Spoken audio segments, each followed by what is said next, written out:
Hello, and welcome to the Law Square Digital and Innovation Webcast. This is a series where we talk about all things legal ops and legal tech from our unique perspective as a human centered law firm and legal ops consultancy. We share stories, insights, and learnings from those within our community, and hopefully, this will inspire you to kick off that legal ops initiative that you've been putting off for way too long. But more importantly, doing it in a human centered way. I'm your host, Truong, and today we are joined by Kate Sherburn. Hello, Kate. Hi, Nam. Thanks for having me. Kate is the legal beagle and general counsel at Who Gives a Crap, Australia's first direct-to-consumer toilet paper company that has a vision to make clean water and toilets accessible to all. And they're doing stuff about it. They donate 50% of their profits to turn this vision to life. And we are not sponsored, but I am a customer and I can say that their product is great. Kate, what's it like to work for such an awesome company that has social responsibility just built into its core? And what's the role of in-house in achieving this vision? So I was the first lawyer here. I've been here almost 4 years. And when I first started, it was the passion for our ultimate mission that really blew me away. I am surrounded by an amazing team. There were about 50 people in the business when I started, and we're now at about 230. It can be a little bit hard, I think, to describe how legal fits in sometimes, because if you have a look at some of the other teams, it's really obvious the work that they do and how it impacts our big, hairy, audacious goal, which you mentioned earlier. But the reality is that everything that all of us do here works towards reaching that goal. And so while the legal work that I do is quite typical in terms of the legal work that any sort of FMCG in-house legal team would do, everything that I do, I look at it from the lens of, will this help us reach our ultimate goal? Mm. And so it's pretty special to be a part of something like that. Yeah, and look, I mean, it must be so rewarding to just feel that strong sense of personal alignment with the business. Yeah, I was a customer before I started working here, and I love it here. I think in the past I'd heard people say that they loved their job, and I was always a little bit like, oh, really? Do you? But now I am one of those people. I love my job. I love working here. Awesome. Has it stretched you in ways that you didn't think it would? There's a couple of aspects to it. One is, when you are very passionate about what you do, it can be really hard to switch off. And that was something that was particularly relevant during COVID. Being Victorian based, we did spend a good chunk of 2 years stuck inside our house, and it would be quite easy just to keep working and working. And so there is an element of making sure you have boundaries, but also it's not just the legal issue I have to look at. It's, will this help us reach our goal? How can we help get there faster? And it is a truly collaborative environment. So it does stretch my creative thinking skills quite a lot. Yeah, and look, I can definitely relate to that 2 years in lockdown. It was it was a time that I'd rather forget. I don't think you're alone. Yeah. Okay, you're someone who is really passionate about legal tech and someone who's no stranger to talking digital. I was really curious, what is it about this intersection between legal and technology that excites you so much? I think we have to look about how we can do things differently. Things are going to change. We don't live in a static environment or a static world. Yep. And so if we don't embrace these things, we'll get overtaken. Even when I first started here, so I mentioned it was just me for a while. And when I first started, I worked 3 days a week. Then I worked 4 days, and then I went up to full time. But the reality was the work kept coming in and I couldn't stretch myself any further. So I had to look at how I could do things differently. And that was when we started looking at legal tech, looking at the processes that we were using and how we could be more efficient and make better use of our time. I now have expanded my team. There's 3 of us now, but it's still having those foundational work, and having these processes and tools that help us means that we can get on with doing the things that really utilize our skills the most. Yeah, and I love that you spoke about technology from the process perspective, because for me, that's exactly what it is. And technology can be really daunting sometimes to people, but you don't actually need to be a technologist, a developer, a coder to just understand it. Technology is an enabler to good processes and good people. And if you don't really know what processes that you're trying to achieve, and to that broader piece around the business vision and the mission, having the best piece of technology isn't going to help you with that. Yeah, and if you've got a terrible process, putting legal tech around that is just going to really exaggerate how bad the process is. It's not going to help you at all. And so that's one thing that you've really got to get right. It has to be done in parallel, really. You have to look at your processes and the technology side of it so that they work together. Yeah, I always say that if you have a broken process and you put it into a state-of-the-art system, you're still going to have a broken process in the state-of-the-art system. So start with the process. Yeah, and look, that's probably a nicer way of saying it than how I would, which is crap in, crap out. That's very on theme. Can you maybe just touch on that journey a bit more? So what's been the legal tech journey at Who Gives a Crap? And maybe from the process perspective, anything you can share with our audience in terms of where you were and where you are now? Yeah, so when I first started, there was no process in place really at all. And so I was getting requests from Slack, email, on the rare occasion I was in the office in person. And I created a Google sheet basically to keep track of where everything was. I'd do a piece of work and I would have on my little spreadsheet which DM or Slack channel I had been instructed in. And it certainly wasn't scalable, and it didn't have the sort of robustness behind the record keeping that I wanted. And so I started looking for something that would help with that. So somewhere that I could get all of my instructions, something that would sort of tailor the information that I received from the business so you didn't end up getting that back and forth.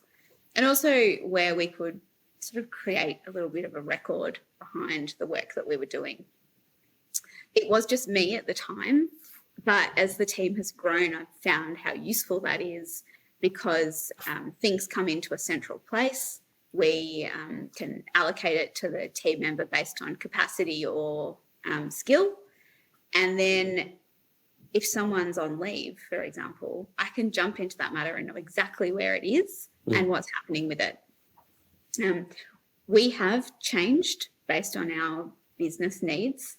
So I had actually done quite a lot of work beforehand to try and work out what we needed. And I thought I had a pretty clear idea.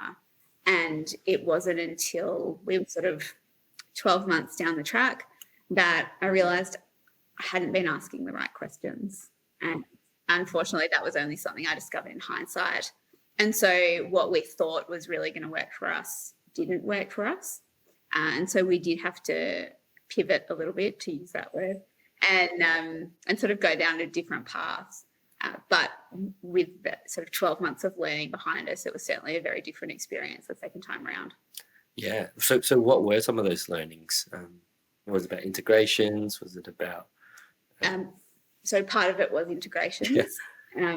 I mean, anyone that's worked in a startup will know that tools and platforms are added in a bit of a patchwork approach. We need this, so we'll get this. We need this, so we'll get that. And nothing spoke to each other. And when you're trying to improve efficiency, you really need things to be able to talk to each other. But the other one was I definitely hadn't spoken enough to the rest of the business. So I had a really clear idea of what legal wanted and our little portion of it. But I'd only sort of pulled in bits and pieces from the rest of the team. And it wasn't until we started looking at that more holistically that I actually realised there was a whole piece of the puzzle that I was missing.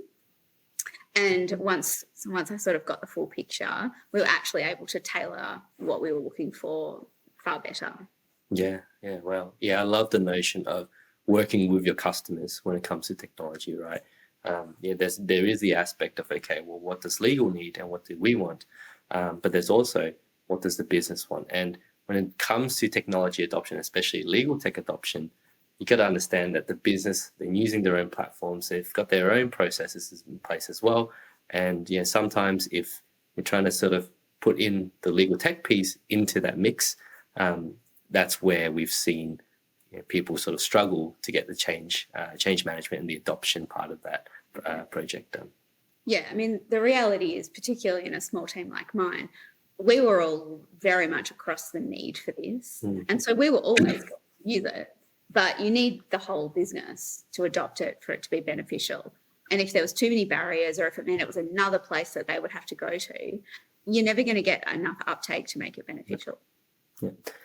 And I really loved what you said earlier about, as our team has grown, we've realized how useful this is. And it might surprise you and might surprise a lot of our listeners that a lot of the conversations I have with people is about, actually, maybe you shouldn't adopt this piece of technology because the business isn't growing. There's actually no future need for this type of stuff. But it was really good that you've adopted tech in this instance, because as the business has grown, the technology has sort of kept up to speed with that, right?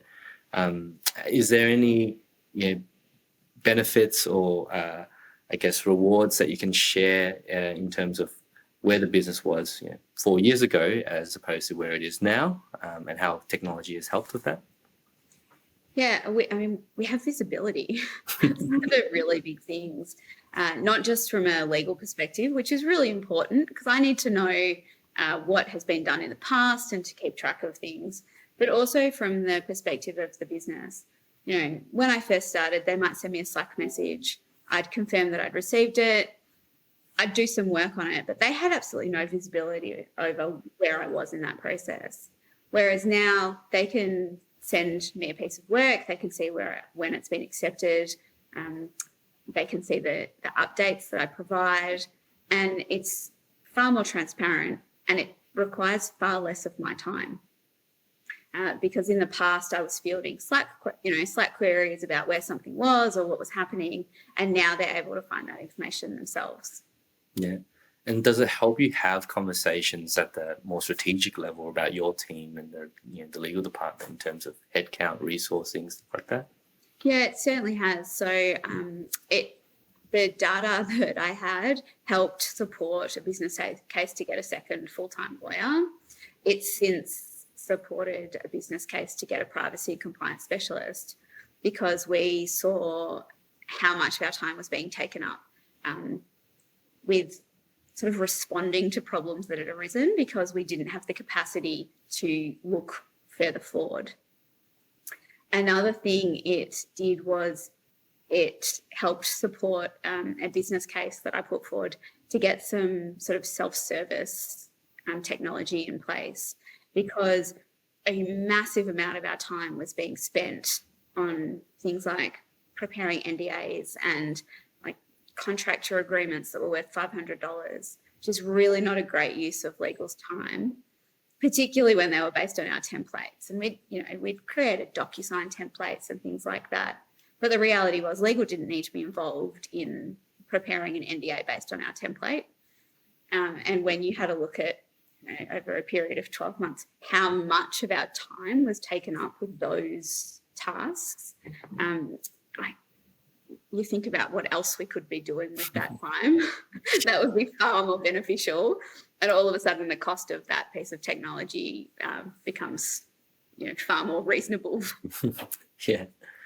Now, Kate, before we move on to the next topic, if you could share one piece of learning or one advice to our audience with regards to legal tech, what would it be? If you think you've done enough planning before you implement, you probably haven't. It's actually, I think it's the time you spend before you start implementing that's actually the most important. Yeah, I think it's very important to take a measure twice, cut once approach to implementing legal tech. Yeah. And we use what's called the double diamond approach here. So For those who don't know, the double diamond is a methodology in design thinking. And essentially what it is you spend a lot of time up front to really just actually define those problems that you're solving for, right? So you go out, gather as much information as you can about the problems, and then refine it down to the very clear scope of what you're trying to solve for. So we do have the double diamond on our website in the resources section. So if you are interested, please feel free to visit that and check that out, or contact us to learn more about it. But yeah, it is really all about that. What are we actually trying to solve for with this piece of technology here, and how does it align to our purpose, our vision, our business strategy, and actually what is the ROI, or what are the benefits that we're expecting to extrapolate from this project once it gets completed? Not just from a legal perspective, but company-wide. I think that's a really important aspect. Now, Kate, something that I really admire about you is your willingness to share. And you've been talking a lot about, I guess, the challenges of being a natural-born perfectionist, something that I can relate to as well. What's been the learning here? So what can you share with our audience, Kate? Yeah, if I had sort of stayed on the perfectionist path that I had previously been on, and let's be honest, was probably encouraged in some of my previous roles, I just would never get anything done. One of the values here at Who Gives a Crap is, well, it was originally called Stay Scrappy, but we've recently rebranded it to Progress Over Perfection. The concept is the same. It's just there was a little bit of misunderstanding, I think, about what Stay Scrappy actually meant.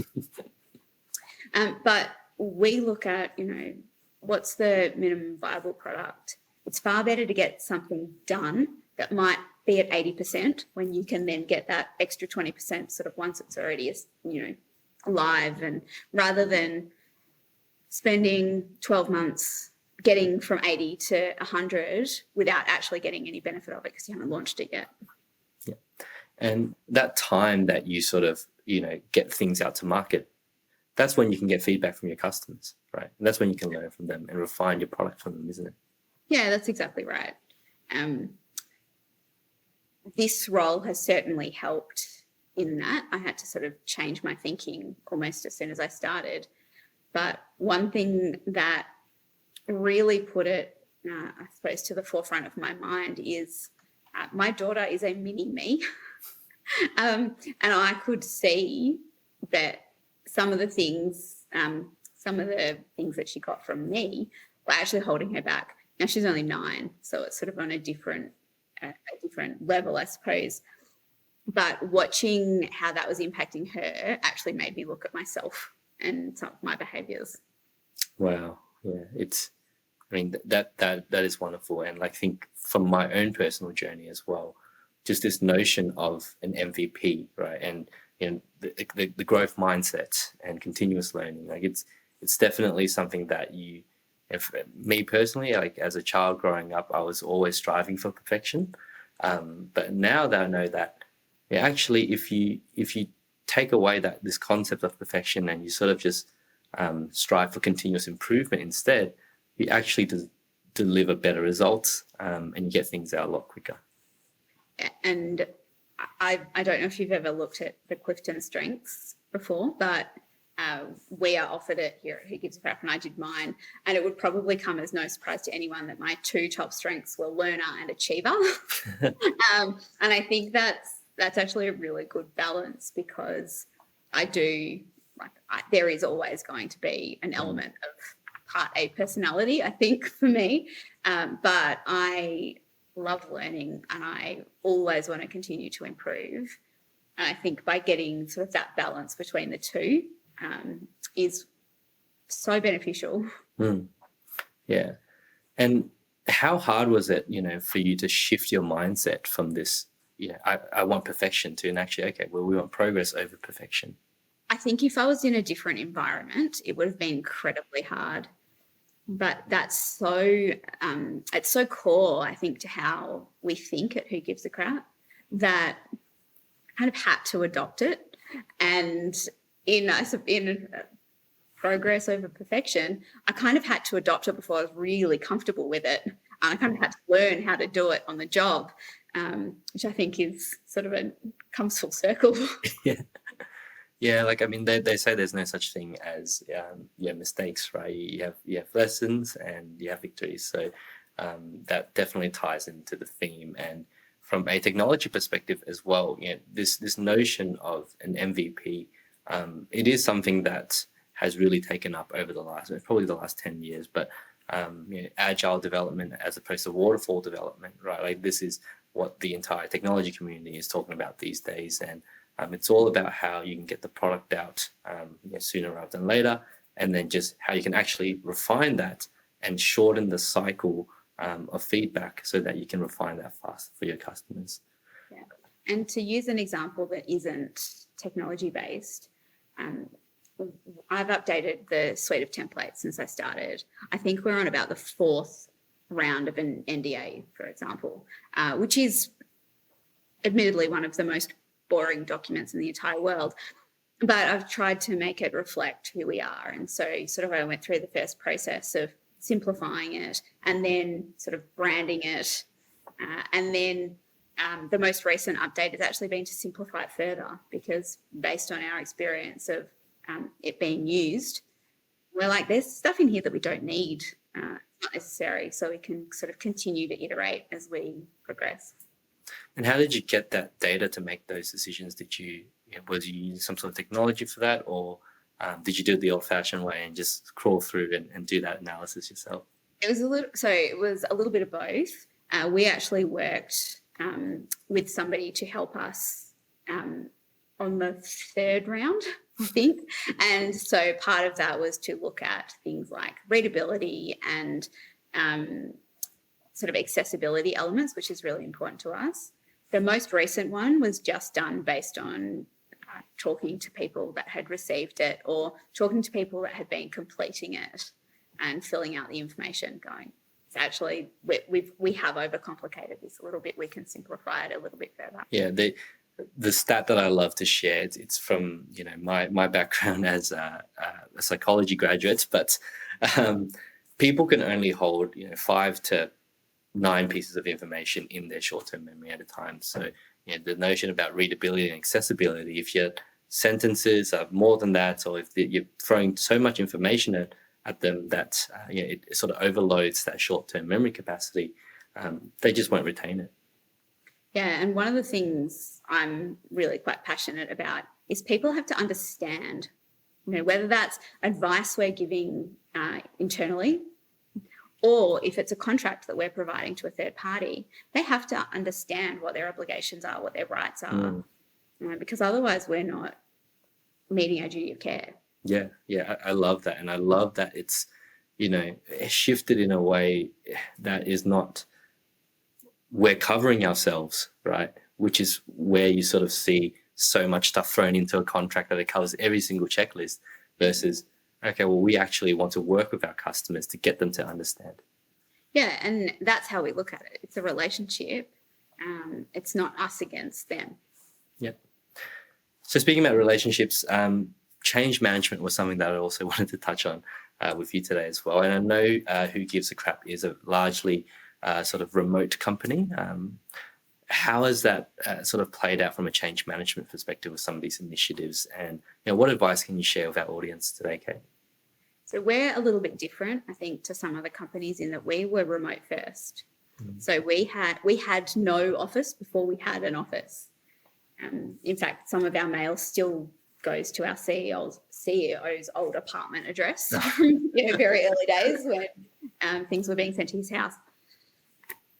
So we are quite good at doing things remotely, even before people had to do it over the pandemic. And so I think a lot of it comes down to how you communicate and the relationships. One of the values we have is give a crap. And the sort of idea behind that is that, yes, we all obviously give a crap. You wouldn't work at this place if you didn't, but you always assume good intent. And so if we're saying something or we are presenting something to the business, they understand it's coming from a good place. We communicate the why it's never our job just to say this is what we're doing. You involve people in the journey and you say how it's going to benefit them and sort of what the ultimate goal is. Because we are across multiple time zones and we're all very time poor, everything has to be really intuitive that we do. So when I launched our matter intake platform, for example, I had a slide deck that had 3 slides and a Loom video, and that was it. And that was the launch. I shared it in our company-wide updates channel and said, if anyone's got any questions, reach out. But just something so simple as, a very, very small slide deck and a 5-minute Loom video answered most people's questions, and they could kind of get on with it themselves, because that sort of intuitive design was something that I was really looking for. Yeah, simplicity is key. And, where you can't achieve simplicity because the content is so complex, and my recommendation there is to just break it up, right, and deliver it in simple bite-sized chunks. And that's what we do a lot of time when it comes to change management as well. We sort of tell the story, and then we tell it again, and then we might tell it again, but through a different medium as well. And it's really important that you fully understand exactly what you're trying to communicate, because if you don't really understand it, you're never going to be able to communicate it simply. Yeah. Now, last question for the day, and it wouldn't be a interview, webcast, webinar in 2023 without our favorite topic, generative AI at the moment. So, Kate, what's your outlook on it, and what are your thoughts? I certainly don't think it's going to take our jobs, but I think as it progresses, it will help us do our jobs more efficiently. So, I mean, one of the platforms we're using now has an AI aspect to it where it can review a contract against our playbook. Yeah, wow. Just something as simple as that, as doing the first draft. It certainly couldn't complete the review for us, but it's a really good starting point. So, we've got that base to start with. I think you have to be very careful with it. There's a really good recent example out of the US that shows why you have to be careful with it. But, we are in the process of preparing a policy about use of generative AI, because the reality is people are going to use it. Yeah. And we've got to make sure that we do it in a safe and effective way. Yeah, I think from my perspective, AI is here to stay, and generative AI is here to stay, and it's only going to keep getting better, right? We are at the iPhone 1 of generative AI at the moment, and who knows where it's going to be in 10 years. But with all things technology is just a tool, and without really understanding what you're solving for or what you're building, you're just really grabbing a hammer and going and swinging around and bashing whatever you can in with it. But we're at this place now where, as a community, as a society, we're starting to experiment a bit more. So we've got this brand new shiny hammer. We're sort of seeing where it can fit and it can add value to us. And for me, I think that's really exciting, starting to uncover some of those more nuanced use cases that we may not have thought of, but this technology can actually help unlock for us. Yeah, and I think sometimes we get a little bit confused between the outcome and the process.